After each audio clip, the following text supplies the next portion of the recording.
अस्सलाम वालेकुम नाज़रीन, मैं हूं सलवा स्नैन और आप देख रहे हैं सूर्या न्यूज़ HD। आइए नजर डालते हैं आज की अहम खबरों पर।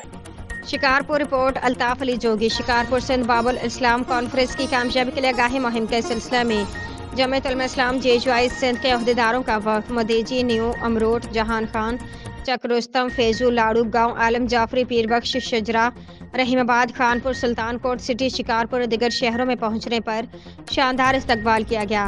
इस मौका पर मुख्तलिफ मकामात पर संधों पर डाके नामंजूर के अनवान से कन्वेंशन और कैनाल नामंजूर, ज़बरदस्त मुजाहरा और बदमनी नामंजूर सेमिनार मुनक्किद किए गए।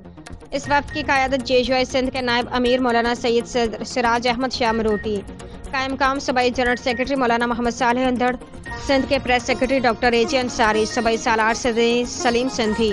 आज के लिए इतना ही। मज़ीद खबरों और अपडेट्स के लिए देखते रहिए सूर्या न्यूज़ HD।